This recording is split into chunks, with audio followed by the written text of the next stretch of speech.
नमस्कार साहित्य प्रेमियों। आज हम लेकर आए हैं मुंशी प्रेमचंद जी की लिखी कहानी रामलीला। इधर एक मुद्दत से रामलीला देखने नहीं गया। बंदरों के भद्दे चेहरे लगाए, आधी टांगों का पाजामा और काले रंग का ऊंचा कुर्ता पहने आदमियों को दौड़ते हू हू करते देखकर अब हंसी आती है, मजा नहीं आता।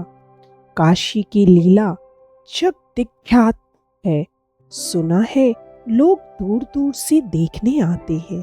मैं भी बड़े शौक से गया, पर मुझे तो वहां की लीला और किसी वज्र देहात की लीला में कोई अंतर न दिखाई दिया।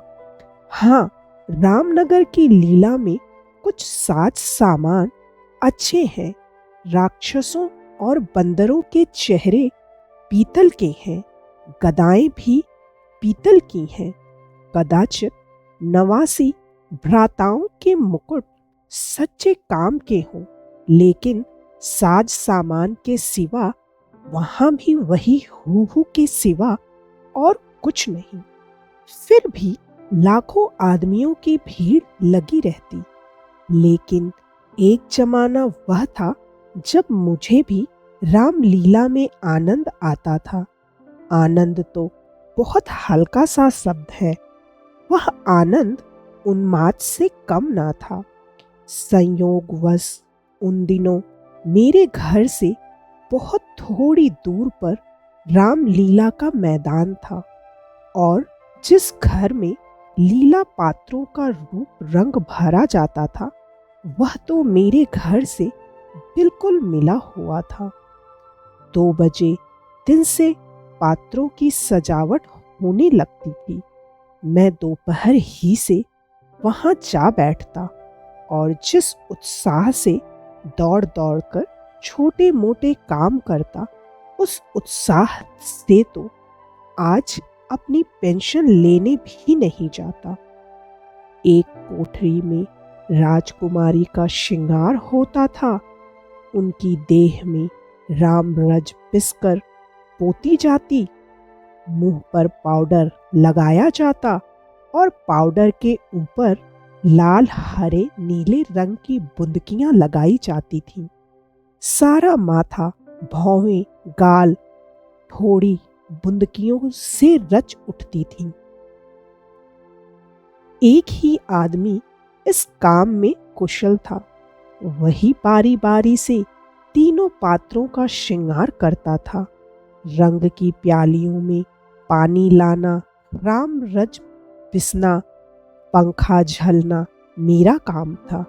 जब इन तैयारियों के बाद विमान निकलता, तो उस पर रामचंद्र जी के पीछे बैठकर मुझे जो उल्लास, जो गर्व, जो रोमांच होता था, वह अब लाट साहब के दरबार में कुर्सी पर बैठ कर भी नहीं होता। एक बार जब होम मेंबर साहब ने व्यवस्थापक सभा में मेरे लिए एक प्रस्ताव का अनुमोदन किया था, उस वक्त मुझे कुछ उसी तरह का उल्लास, गर्व और रोमांच हुआ था। हाँ, एक बार जब मेरा ज्येष्ठ पुत्र नायब तहसीलदारी में नामजद हुआ, तब भी ऐसी ही तरंगे मन में उठी थीं। पर इनमें और उस बाल विह्वलता में बड़ा अंतर है। तब ऐसा मालूम होता था कि मैं स्वर्ग से बैठा हूँ। निषाद नौका लीला का दिन था। मैं 2-4 लड़कों के बहकाने में आकर गुल्ली डंडा खेलने लगा था। आज श्रृंगार देखने ना गया। विमान भी निकला, पर मैंने खेलना ना छोड़ा। मुझे अपना दांव लेना था। अपना दांव छोड़ने के लिए उससे कहीं बढ़कर आत्मत्याग की जरूरत थी। जितना मैं कर सकता था, अगर दांव देना होता तो मैं कब का भाग खड़ा होता। लेकिन पदाने में कुछ और ही बात होती है। खैर, दांव पूरा हुआ। अगर मैं चाहता तो धांधली करके 10-5 मिनट और पदा सकता था। इसकी काफी गुंजाइश थी, लेकिन अब इसका मौका ना था। मैं सीधे नाले की तरफ दौड़ा। विमान चल तट पर पहुंच चुका था। मैंने दूर से देखा, मल्लाह किश्ती लिए आ रहा है। दौड़ा, लेकिन आदमियों की भीड़ में दौड़ना कठिन था। आखिर जब मैं भीड़ हटाता, प्राणपण से आगे बढ़ता, घाट पर पहुंचा तो निषाद अपनी नौका खोल चुका था। रामचंद्र पर मेरी कितनी श्रद्धा थी। अपने पाठ की चिंता ना करके उन्हें पढ़ा दिया करता था, जिसमें वह फेल ना हो जाए। मुझसे उम्र ज्यादा होने पर भी वह नीची कक्षा में पढ़ते थे, लेकिन वही रामचंद्र नौका पर बैठे इस तरह मुंह फेरे चले जाते थे, मानो मुझसे जान पहचान ही नहीं। नकल में भी असल की कुछ न कुछ बू आ ही जाती है। भक्तों पर जिनकी निगाह सदा ही तीखी रही है, वह मुझे क्यों उबारते। मैं विकल होकर उस बछड़े की भांति कूदने लगा, जिसकी गर्दन पर पहली बार जुआ रखा गया हो। कभी लपक कर नाले की ओर जाता, कभी किसी सहायक की खोज में पीछे की तरफ दौड़ता, पर सब के सब अपनी धुन में मस्त थे। मेरी चीख पुकार किसी के कानों तक ना पहुंची। तब से बड़ी बड़ी विपत्तियां झेली, पर उस समय जितना दुख हुआ उतना फिर कभी ना हुआ। मैंने निश्चय किया था कि अब रामचंद्र से ना कभी बोलूंगा, ना कभी खाने की कोई चीज ही दूंगा। लेकिन ज्यों ही नाले को पार करके वह पुल की ओर लौटे, मैं दौड़कर विमान पर चढ़ गया और ऐसा खुश हुआ मानो कोई बात ही ना हुई थी। रामलीला समाप्त हो गई थी, राजगद्दी होने वाली थी, पर ना जाने क्यों देर हो रही थी। शायद चंदा कम वसूल हुआ था। रामचंद्र की इन दिनों कोई बात भी न पूछता था। ना घर ही जाने की छुट्टी मिलती थी, न भोजन का ही प्रबंध होता था। चौधरी साहब के यहाँ से एक सीधा कोई 3 बजे दिन को मिलता था।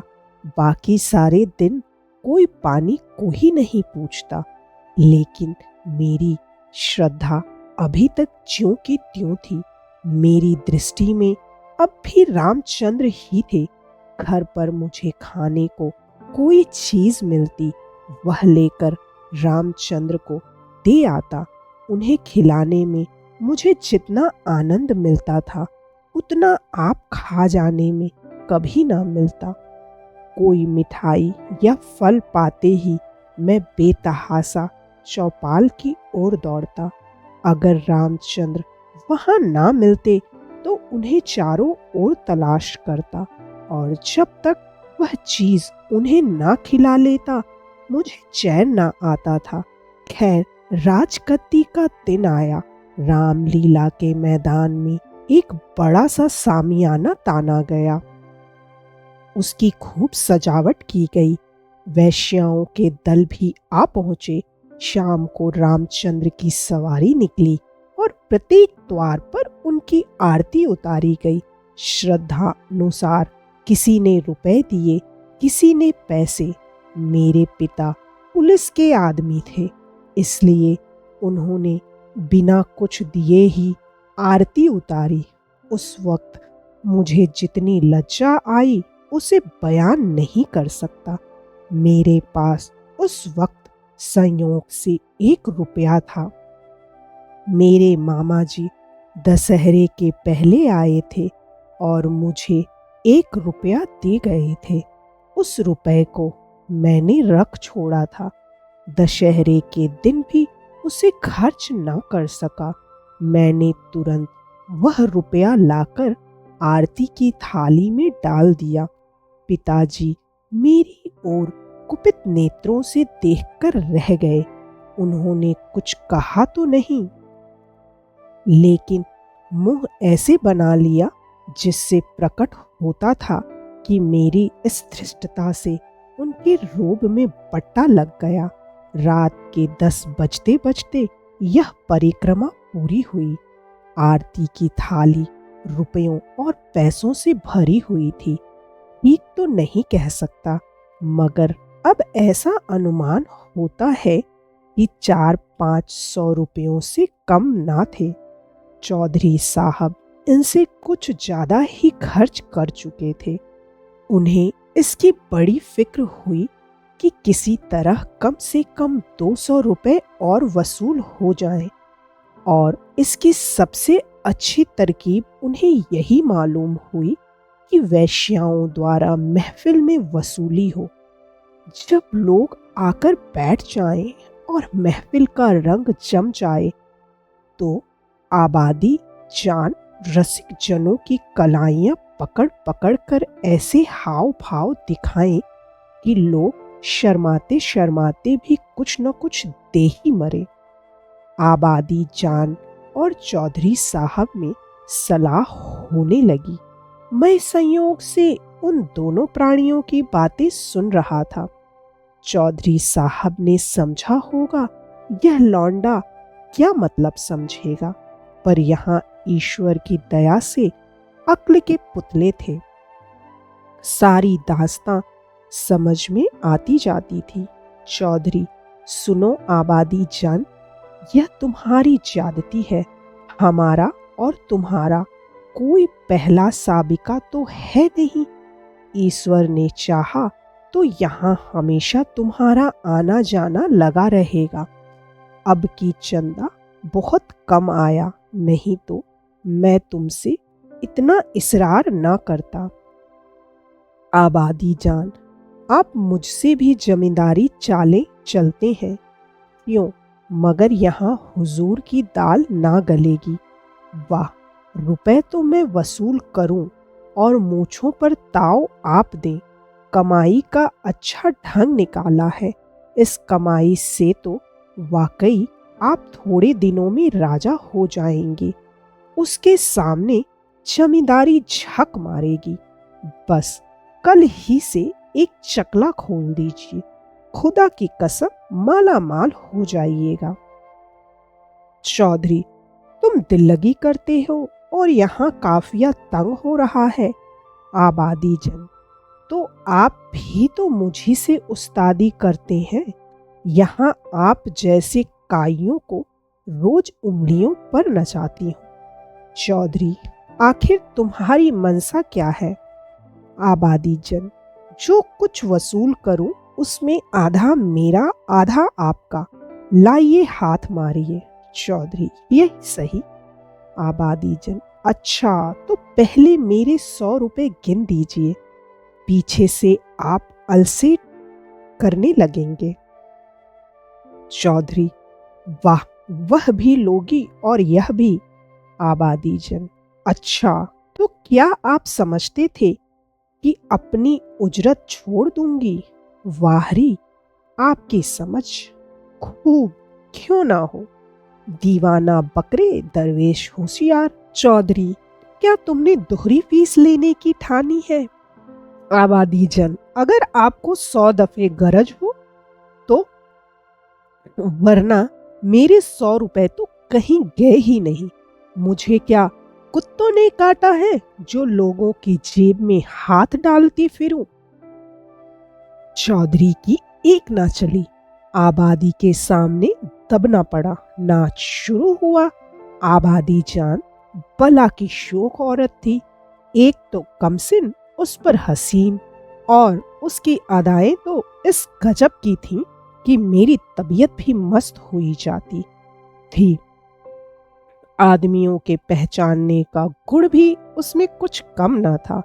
जिसके सामने बैठ गई उससे कुछ न कुछ ले ही लिया। 5 रुपए से कम तो शायद ही किसी ने दिए हों। पिताजी के सामने भी वह बैठी। मैं मारे शर्म के गड़ गया। जब उसने उनकी कलाई पकड़ी तब तो मैं भी सहम उठा। मुझे यकीन था कि पिताजी उसका हाथ झटक देंगे और शायद दुत्कार भी दे, किंतु यह क्या हो रहा है? ईश्वर, मेरी आंखें धोखा तो नहीं खा रही हैं? पिताजी मूंछों में हंस रहे हैं। ऐसी मृदु हंसी उनके चेहरे पर मैंने कभी नहीं देखी थी। उनकी आंखों से अनुराग टपका पड़ता था। उनका एक एक रोम पुलकित हो रहा था, मगर ईश्वर ने मेरी लाज रख ली। वह देखो, उन्होंने धीरे से आबादी के कोमल हाथों से अपनी कलाई छुड़ा ली। अरे, यह फिर क्या हुआ? आबादी तो उनके गले में बाहें डाले देती है। अब पिताजी उसे जरूर पीटेंगे। चुड़ैल को भी जरा भी शर्म नहीं। एक महाशय ने मुस्कुरा कर कहा, यहाँ तुम्हारी दाल ना गलेगी आबादी जान। और दरवाजा देखो, बात तो इन महाशय ने मेरे मन की कही और बहुत ही उचित कही, लेकिन ना जाने क्यों पिताजी ने उसकी ओर कुपित नेत्रों से देखा और मूंछों पर ताव दिया। मुंह से तो वह कुछ न बोले, पर उनके मुख की आकृति चिल्लाकर सरोस शब्दों में कह रही थी, तू बनिया मुझे समझाता क्या है? यहाँ ऐसे अवसर पर जान तक निसार करने को तैयार है। रुपए की हकीकत ही क्या, तेरा जी चाहे आजमा ले, तुझसे दूनी रकम ना दे डालूं तो मुंह ना दिखाऊं। महान आश्चर्य, घोर अनर्थ। अरे जमीन, तू फट क्यों नहीं जाती? आकाश, तू फट क्यों नहीं पड़ता? अरे, मुझे मौत क्यों नहीं आ जाती? पिताजी जेब में हाथ डाल रहे हैं। वह कोई चीज निकाली और सेठ जी को दिखाकर आबादी जान को दे डाली। आह, यह तो अशर्फी है। चारों ओर तालियां बजने लगीं। सेठ जी उल्लू बन गए या पिताजी ने मुंह की खाई, इसका निश्चय मैं नहीं कर सकता। मैंने केवल इतना देखा कि पिताजी ने एक अशर्फी निकालकर आबादी जान को दी। उनकी आंखों में इस समय इतना गर्वयुक्त उल्लास था, मानो उन्होंने हातिम की कब्र पर लात मारी हो। यही पिताजी हैं जिन्होंने मुझे आरती में 1 रुपया डालते देखकर मेरी ओर इस तरह से देखा था, मानो मुझे फाड़ ही खाएंगे। मेरे उस परमोचित व्यवहार से उनके रूप में फर्क आता था और इस समय इस घृणित, कुत्सित और निंदित व्यापार पर गर्व और आनंद से फूले ना समाते थे। आबादी जान ने एक मनोहर मुस्कान के साथ पिताजी को सलाम किया और आगे बढ़ी, मगर मुझसे वहां ना बैठा गया। मारे शर्म के मेरा मस्तक झुका जाता था।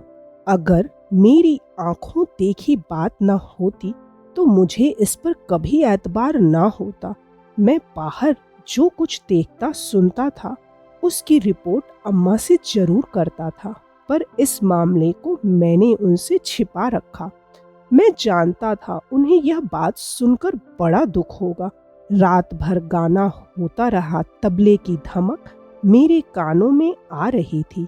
जी चाहता था चलकर देखूं, पर साहस ना होता था। मैं किसी को मुंह कैसे दिखाऊंगा? कहीं किसी ने पिताजी का जिक्र छेड़ दिया तो मैं क्या करूंगा? प्रातःकाल रामचंद्र की विदाई होने वाली थी।